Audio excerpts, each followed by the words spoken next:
Assalamualaikum warahmatullahi wabarakatuh. Pada pertemuan kali ini, untuk lebih memantapkan materi tentang larutan dan hasil kali kelarutan, kita akan membahas soal-soal S dan KSP. Untuk nomor 1, kita diminta menentukan besarnya KSP senyawa berikut. Yang A, kalsium hidroksida atau CaOH 2 kali, kelarutannya dalam air diketahui sebesar S mol per liter. Untuk pengerjaannya, karena CaOH 2 kali ini tergolong senyawa terner, maka kita akan menggunakan rumus KSP sama dengan 4S pangkat 3. Itu untuk soal nomor A. Jadi menentukan besarnya KSP, rumus senyawa terner adalah KSP sama dengan 4S pangkat 3. Lalu berikutnya yang B. Soal yang B, kita diminta menentukan besarnya KSP dari senyawa kalsium fluorida atau CaF2, di mana diketahui besarnya S itu adalah 2 kali 10 pangkat min 4 mol per liter. CaF2 ini tergolong senyawa terner, maka rumusnya KSP sama dengan 4S pangkat 3, di mana nanti S-nya kita ganti dengan angka 2 kali 10 pangkat min 4 pangkat 3. Itu soal yang B. Sekarang ke soal yang C. Itu kita diminta menentukan besarnya KSP BaF2, diketahui MR-nya 175 dalam air sebanyak 10 liter. Langkah pertama yang C, itu kita harus menentukan besarnya M. M itu rumusnya gram per MR per volumenya dalam liter. Kalau sudah didapat M itu akan sama dengan S. Maka besarnya KSP juga sama, dia akan menggunakan rumus untuk senyawa terner. Karena BaF2 itu adalah senyawa terner. Berarti rumusnya 4 kali S pangkat 3. S-nya diganti dengan hasil M yang telah didapat. Selanjutnya untuk soal yang D. Pada soal D itu terdapat natrium klorida. Natrium klorida itu memiliki rumus NaCl. Na-nya 1, Cl-nya 1, berarti dia tergolong biner. Untuk rumus KSP-nya biner itu adalah S pangkat 2. Di sini S-nya diganti dengan lambang X. Jadi tinggal mengganti lambang S dengan lambang X mol per liter. Lalu yang E, diketahui NaCl. Kalau ada soal gram dan MR-nya diketahui, maka kita harus ke langkah pertama adalah menggunakan rumus M sama dengan gram per MR per liter. Nanti kalau M sudah didapat, maka ini akan sama dengan S. S itu adalah kelarutan. Lalu rumusnya NaCl itu tergolong senyawa biner. Maka untuk menentukan besarnya KSP digunakan rumus S kuadrat. S-nya itu sama dengan M yang tadi telah dihitung. Baiklah, untuk selanjutnya kita akan melanjutkan ke soal nomor 2. Soal nomor 2 ini merupakan kebalikan dari soal nomor 1. Yang diketahui adalah KSP-nya, yang diminta kita suruh menghitung besarnya S atau kelarutan. Soal yang A, CrOH 2 kali krom hidroksida, diketahui hasil kali kelarutannya 4 kali 10 pangkat min 18. CrOH 2 kali itu adalah senyawa terner. Jadi yang A itu tergolong senyawa terner, maka kita tuliskan rumus kelarutannya. S sama dengan akar pangkat 3 dari KSP per 4. Lalu lanjutannya, KSP-nya ini nanti kita masukkan dengan angka akar pangkat 3, KSP-nya kita ganti dengan 4 kali 10 pangkat min 18, lalu dibagi 4. Maka akan didapat harga S atau kelarutan. Kemudian soal yang B, Ag2S. Ag2S itu juga tergolong senyawa terner. Jadi yang B juga tergolong senyawa terner. KSP-nya diketahui disimbolkan dengan lambang A. Kita disuruh menentukan besarnya S. Maka kita tuliskan dulu rumus KSP-nya adalah KSP per 4. KSP-nya nanti kita ganti dengan lambang A. Jadi akar pangkat 3A per 4. Itu untuk jawaban yang B. Selanjutnya ke soal yang C. Di soal yang C ada senyawa NaBr, natrium bromida, diketahui KSP-nya sebesar B. Natrium bromida itu tergolong senyawa biner karena Na-nya 1, Br-nya 1, jadi jumlah ionnya adalah 2.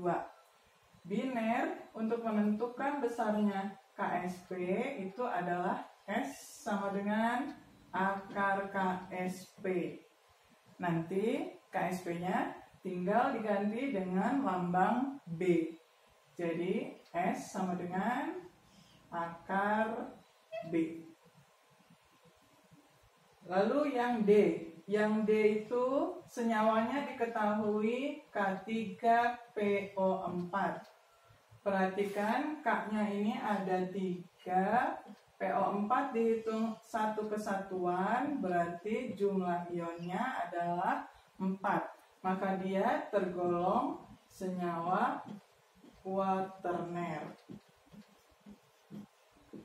Untuk menentukan besarnya kelarutan senyawa kuaterner, maka rumus yang digunakan adalah S sama dengan akar pangkat 4 dari KSP per 27. Nanti harga KSP-nya tinggal diganti dengan simbol P. Baiklah, kita lanjutkan dengan soal nomor 3 yang membahas tentang hubungan antara KSP dengan pH.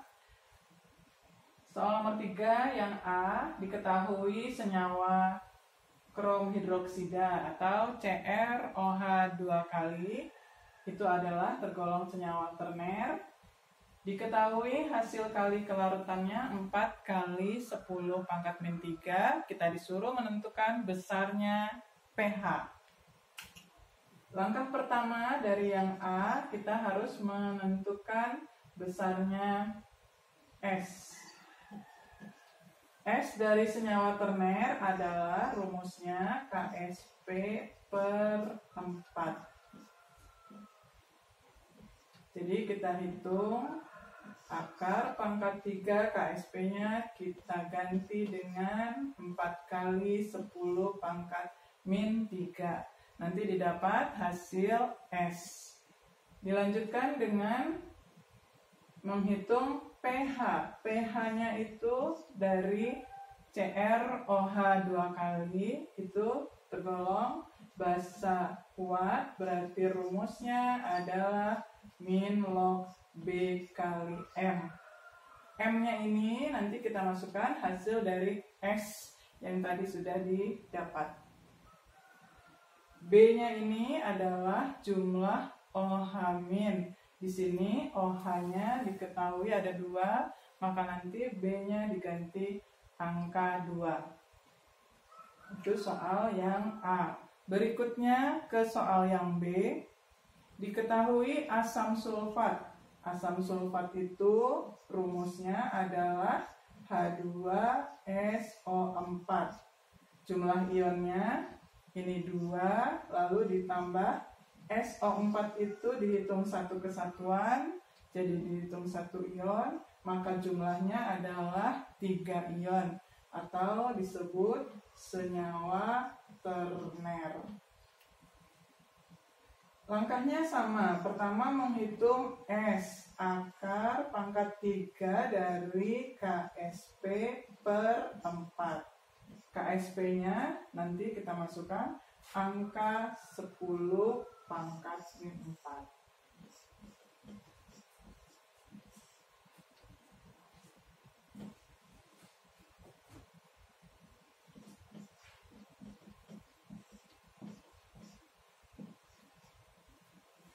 Setelah didapat S, maka kita menentukan besarnya pH.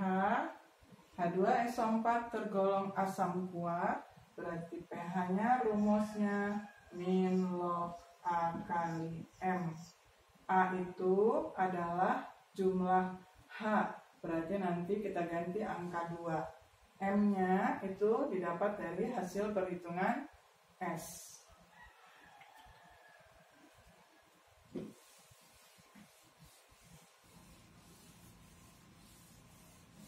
Selanjutnya ke soal nomor C. Diketahui asam klorida. Asam klorida itu rumusnya adalah HCl. Ini terdiri dari 2 ion. 2 ion berarti biner. Biner, kita hitung dulu S-nya atau kelarutan. Menggunakan rumus yang biner berarti S sama dengan akar KSP. Akar KSP-nya kita ganti dengan angka 10 pangkat min 9. HCl tergolong asam kuat, maka rumus pH-nya nanti akan menjadi pH sama dengan min log A kali M. A-nya tadi adalah jumlah H, diganti angka 1, sedangkan M-nya diganti dengan hasil dari perhitungan S. Soal yang D, ada senyawa KOH. KOH itu mempunyai 2 ion, yaitu K dan OH ini dihitung satu kesatuan. Berarti dia tergolong biner. Biner untuk menentukan besarnya S itu adalah akar KSP. Jadi kita masukkan angka KSP-nya, diketahui adalah 4 kali 10 pangkat min 8. Setelah didapat S, maka kita ke rumus POH. POH dari KOH tergolong basa kuat, maka rumusnya adalah min log B kali M, di mana B itu adalah jumlah OH. Di sini OH-nya adalah 1, berarti B itu nanti diganti angka 1 dan M-nya diganti angka hasil perhitungan S.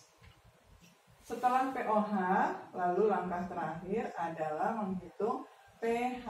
14 dikurang POH. POH didapat dari rumus yang sebelumnya. Demikian pembahasan soal-soal latihan dari KSP dan juga hubungannya dengan pH. Semoga kalian bisa memahami. Wassalamualaikum warahmatullahi wabarakatuh.